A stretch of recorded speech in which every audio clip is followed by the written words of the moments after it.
बिस्मिल्लाहिर्रहमानिर्रहीम। नाज़रीन, आप प्रोग्राम देख रहे हैं प्रॉपर्टी टाइम। मैं हूं नौमान चौधरी। नाज़रीन, आज के हमारे मेहमान हैं जनाब अब्दुल हमीद साहब, जो कि CEO हैं उमैर एसोसिएट जौहर टाउन से, और इसके साथ साथ ये सीनियर नायब सदर भी हैं प्रॉपर्टी डीलर एसोसिएशन जौहर टाउन से। जनाब अब्दुल हमीद साहब, बहुत बहुत शुक्रिया आपका हमारे प्रोग्राम में तशरीफ़ लाने का। अच्छा, हमारे नाज़रीन को बताइएगा, आज का जो मेन इशू बना हुआ है सर्टिफिकेट हासिल करने के लिए DNFPP, वो आम आदमी को या आम डीलर्स को इसकी बिल्कुल भी समझ नहीं आ रही है। क्या कानून लागू हो गया, इस सर्टिफिकेट को कैसे हासिल किया जाए, उसके बारे में थोड़ा सा प्रॉपर्टी डीलर्स को भी बताएं और नाज़रीन को भी बताइएगा। जी नुमान भाई, शुक्रिया। नुमान भाई, इस तरह है कि ये गवर्नमेंट ने जो DNFP की एप्लीकेशन मुतारफ़ करवाई है, ये बहुत ज़रूरी है सबके लिए। मैं खुद रजिस्टर्ड हो गया हूँ। मैं अपनी बाकी कम्युनिटी को भी अपील करूँगा कि वो भी बाकायदा इसमें रजिस्टर्ड हों। रजिस्टर्ड होने के लिए कोई ख़ास पैरामीटर्स नहीं है। आप ख़ुद भी FBR के पोर्टल पे जाके तो आप खुद भी रजिस्टर्ड हो सकते हैं। कोई इतना ज़्यादा मुश्किल प्रोसीजर नहीं है। किसी की ज़रूरत नहीं है, किसी की ज़रूरत नहीं है, कर सकता है, खुद भी कर सकता है, इजीली हो जाता है। ठीक है। इन केस अगर आप उसमें नहीं इंफॉर्मेशन रखते हैं तो आप अपने जो लॉयर है आपका इनकम टैक्स का, तो उसके ज़रिए भी आप कर सकते हैं। 5 से 10 मिनट का प्रोसीजर है, तो आप इजीली उनसे भी करवा सकते हैं या ख़ुद भी कर सकते हैं। कोई इतना मुश्किल प्रोसीजर नहीं है। अच्छा, इसके ये बताइएगा, इसके लिए फाइलर होना भी ज़रूरी है या कोई भी डीलर? जी, ये अहम क्वेश्चन है। इसके लिए फाइलर होना बहुत ज़रूरी है। जो दोस्त जो हमारे कम्युनिटी के अहबाब जो रजिस्टर्ड नहीं है FBR के साथ, वो सबसे पहले फाइलर हों। ठीक है। इसके लिए और क्या डॉक्यूमेंट्स चाहिए, मतलब डीलर्स के लिए क्या रिक्वायरमेंट क्या है इसकी? डीलर्स के लिए बेसिक ID कार्ड और उसका नंबर, कोई ख़ास उसमें भी टर्म्स नहीं है। कोई भी बंदा जाके आसानी से रजिस्टर्ड हो सकता है। सबसे पहले फाइलर बने, फाइलर बनने के बाद फिर बाकायदा DNFP में रजिस्टर्ड हों, जो कि होना चाहिए। हमारे लिए बहुत ज़रूरी है, बहुत अहम है। ये भी बताइएगा, इसमें रजिस्टर होने के डीलर्स को क्या फ़ायदे हैं और आम कस्टमर के लिए क्या बेनिफिट है इसमें, रजिस्टर क्यों हो? बेसिकली ये FATF की शराइत हैं जो कि पाकिस्तान की इकॉनमी के लिए बहुत ज़रूरी हैं। तो इसलिए हमें तो अपने मुल्क को देखना है, इकॉनमी को देखना है। जो चीज़ें हमें मुल्क को चलाने के लिए, इकॉनमी को बेहतर करने के लिए दरकार हैं, तो हम गवर्नमेंट के साथ हैं। जायज़ तरीके से, अच्छे तरीके से जो भी शराइत गवर्नमेंट हम पे लागू करेगी, हम गवर्नमेंट के साथ हैं। तो ये ज़रूरी है कि अगर हम इसके में रजिस्टर्ड हो जाते हैं तो जितनी इकॉनमी हमारी जो ब्लैक मनी पार्क होती है, तो उससे बचा जा सकता है। तो आप ये कहते हैं कि आप प्रॉपर्टी डीलर को रजिस्टर्ड होने में फ़ायदा है, तो आप क्या समझते हैं कि रजिस्टर होने के बाद कोई आपकी सेल परचेज में कोई फ़ायदा होगा या नुकसान होगा इसमें मार्केट? मैं समझता हूँ फ़ायदा होगा। एक आम डीलर को बहुत फ़ायदा है इसमें। जो अनऑथोराइज लोग, बहुत सारे लोग जो बाकायदा प्रॉपर्टी से उनका तल्लक ही नहीं है, वो भी अपने आप को प्रॉपर्टी डीलर शो करके तो वो डील्स डायरेक्ट करना शुरू कर देते हैं और लोगों को मिसगाइड करते हैं, लोगों को नुकसान करते हैं। तो इस तरह सिर्फ रजिस्टर्ड डीलर ही डील कर सकेगा। जिस तरह यानी कि आम लोग जो हैं अनाड़ी लोगों से अपना नुकसान करते हैं, उनसे वो बच सकेंगे। लेकिन आपने बताया ना कि कोई भी बंदा जाके जो फाइलर है वो अपने आप को रजिस्टर करवा सकते हैं, तो कैसे पता चलेगा ये बंदा जो अपने आप को रजिस्टर कर रहा है ये प्रॉपर्टी डीलर है भी सही या नहीं है, या उसका ऑफिस है भी सही या नहीं, वो कैसे चेक होगा? उसके लिए जब वो फाइलर बनेगा, फाइलर बनने के लिए जाहिर है वो अपना वो प्रॉपर्टी का नाम जो है वो बाकायदा वहाँ पे रजिस्टर्ड करेगा कि किस नाम से वो प्रॉपर्टी का काम कर रहा है। रजिस्टर होने के लिए प्रॉपर्टी डीलर होना भी जरूरी है और प्लस साथ फाइलर होना भी जरूरी है। तो इससे आपकी मतलब सेल परचेज में फर्क नहीं आएगा? वक्ती तौर पे थोड़ा आएगा, क्योंकि अभी बहुत सारे लोग जो हैं अवेयर नहीं हैं, अवेयरनेस नहीं है। गवर्नमेंट को अवेयरनेस देनी पड़ेगी, बाकायदा ट्रेनिंग देनी पड़ेगी। बदकिस्मती से हमारे बहुत सारे डीलर्स जो हमारी कम्युनिटी में इतने पढ़े लिखे नहीं हैं कि वो इस सारे प्रोसेस को आसानी से डील कर सकें। तो इसके लिए थोड़ा सा FBR को हम रिक्वेस्ट करेंगे कि वो बाकायदा कुछ सेशंस करें, लोगों को ट्रेन करें और लोगों को इसमें कायल करें कि किस तरह से वो इसमें आसानी से उस जो फॉर्म जो इन्होंने दिया है उसको कैसे फिल कर सकते हैं। तो उनके लिए आसानी पैदा करें तो इंशाल्लाह आहिस्ता आहिस्ता सब लोग इस सिस्टम का हिस्सा बन जाएंगे। जी अब्दुल हमीद साहब, ये भी बताइए कि इसका कब से कानून लागू है, कब से स्टार्ट है, कि कब से आपने इसको रजिस्टर्ड करके आपने सेल परचेज करनी है, इसकी डेट शीट है कोई? या यहाँ पे थोड़ा सा एक चीज़ अब हम है, जैसे मैं अगर रजिस्टर्ड हुआ तो मुझे इन्होंने FBR ने जनवरी 2021 से रजिस्टर्ड तस्वर किया है, जबकि मैंने इससे पहले अप्लाई नहीं किया था। गवर्नमेंट ने जो अनाउंस किया हुआ था वो 1 जनवरी 2022 से था। ठीक है। लेकिन यहाँ पे थोड़ा सा काम चल रहा है। कुछ दोस्त जो रजिस्टर्ड हो रहे हैं उनको करंट डेट में रजिस्टर्ड किया जा रहा है, कुछ को प्रीवियस डेट में किया जा रहा है। ये गवर्नमेंट को थोड़ा सा क्लियर करना चाहिए मेरी FBR से रिक्वेस्ट है कि क्योंकि जिस तरह मेरे साथ ये एक मामला चल रहा है कि मैं रजिस्टर तो अब हो रहा हूँ, लेकिन मुझे तसव्वुर जो है वो 2021 से किया जा रहा है। अच्छा, इसको रजिस्टर होने के बाद के फ़वाइद क्या हैं वो भी ज़रा बताइएगा। प्रॉपर्टी डीलर्स के लिए क्या बेनिफिट्स हैं, आम आदमी के लिए क्या बेनिफिट्स हैं। रजिस्टर तो चलें ठीक है, आपने एक्सेप्ट किया कि ये बहुत अच्छा कानून है, यहाँ पे फिल्टर हो जाएंगे डीलर, जो काम करने वाले अच्छे हैं, पढ़े लिखे डीलर हैं, सिर्फ वही मार्केट में काम करेंगे, बाकी सब साइड पे हो जाएंगे। तो इसके लिए डीलर्स को क्या बेनिफिट होगा और आम आदमी के लिए क्या बेनिफिट्स होंगे इसको रजिस्टर होने के बाद? डीलर्स के लिए बेनिफिट एक तो ये है कि जो अनऑथोराइज लोग जो इसमें आते हैं उनसे वो बचा जा सकेगा। जो लोग डायरेक्ट डील कर लेते हैं विदाउट डीलर, विज़िट करते हैं डीलर के ज़रिए, आप उसका टाइम ज़ाया करते हैं और फिर आसानी से उसको बाईपास करके खुद से जाके वो डील कर लेते हैं आपस में अंडरस्टैंडिंग करके, तो वो डीलर का नुकसान होता है। एक डीलर सुबह से शाम तक ड्यूटी दे रहा होता है, कस्टमर का वेट करता है, कस्टमर आता है उसको विज़िट करवाता है, उसके ऊपर अपना रुपया खर्च करता है, फ्यूलिंग होती है जब भी कस्टमर को साथ लेके जाते हैं, तो वो आसानी से वो बाईपास कर देते हैं। इस तरह से मैं समझता हूँ जो रजिस्टर्ड डीलर की जो कंडीशन है उसके बगैर ट्रांसफ़र प्रॉपर्टी नहीं होगी, तो उसमें डीलर का बहुत बेनिफिट है। नहीं, या तो ये सोसाइटीज वाले कानून बना देना, अपने अथोराइज डीलर जितने भी हैं FBR से रजिस्टर्ड डीलर हैं वही ट्रांसफर सेट जमा करवा सकते हैं, फिर तो आप लोगों की वैल्यू होगी। अगर ऐसे नहीं होगा फिर तो कोई भी नहीं पूछेगा। डेफिनेटली, यानी कि तमाम सोसाइटीज में ये लागू हो जाएगा। FBR जो कह रहे हैं, हमने कहीं देखा नहीं है लिखा हुआ। नहीं, इंशाल्लाह जल्द हो जाएगा। कोई भी करवा रहे हैं इसको, करवा रहे हैं कोई भी सोसाइटी विदाउट, जैसे DAK में है कानून के अथोराइज डीलर जो इनके हैं रजिस्टर्ड डीलर वही मतलब ट्रांसफर सेट उसकी वेरिफिकेशन स्टैंप वगैरह लगा सकते हैं। अगर ये बाकी सोसाइटीज वाली भी करें फिर तो आप लोग ये मतलब हम भी कोशिश कर रहे थे कि हम भी रजिस्टर्ड अपने आप को करवाएं। जोहर टाउन डीलर एसोसिएशन की तरफ से हमने एफर्ट की, लेकिन बदकिस्मती से हम इसमें कामयाब अभी तक नहीं हो सके। आप लोग लेकिन केस पे आए तो फिर हो सकता है ना।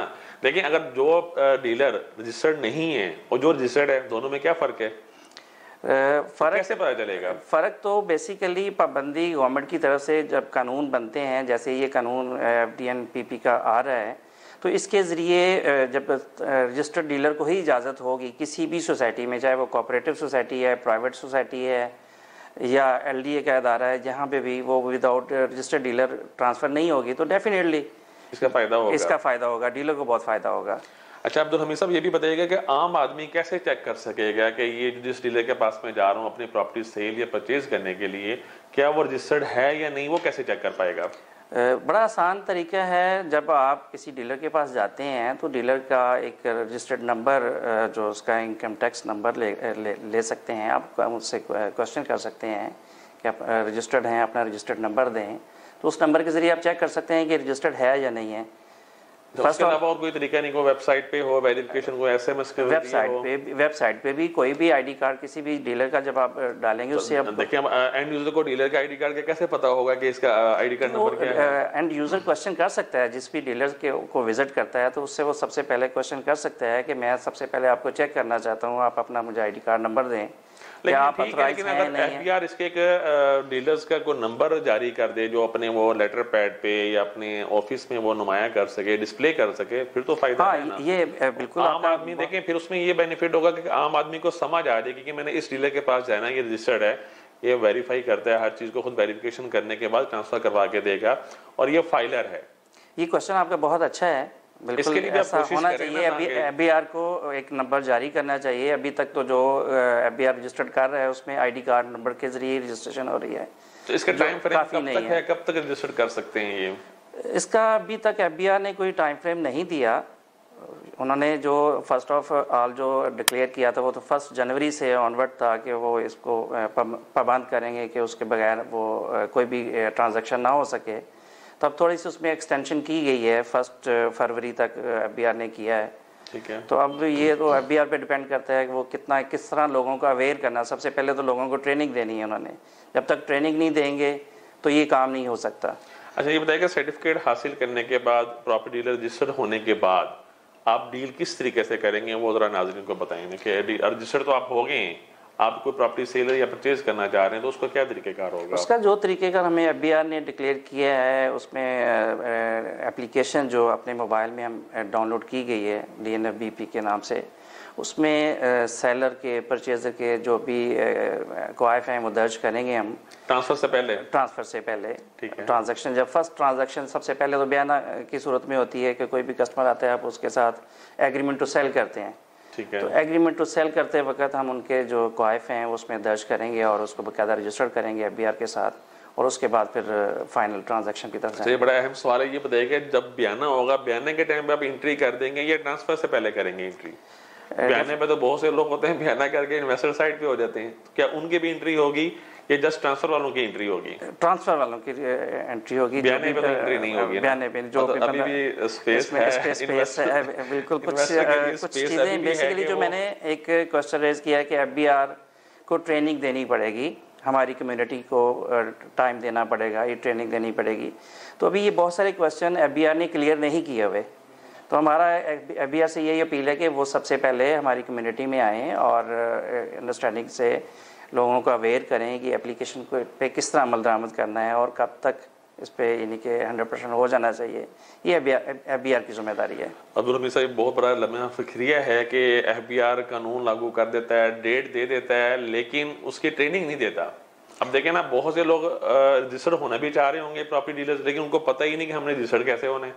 ये हमारी बदकिस्मती है, हमारे यहाँ कानून तो बना दिए जाते हैं, उसकी ट्रेनिंग बाद में दी जाती है। जब कोई हादसा हो जाता है उसके बाद हादसे के बाद फिर अलर्ट होते हैं। तो ये हमें थोड़ा सा इस पे जोर देना पड़ेगा, कानून साजी करनी पड़ेगी कि ये कोई भी कानून लागू करने से पहले लोगों को अवेयर करना, उनको ट्रेन करना जो है वो ज़्यादा ज़रूरी है।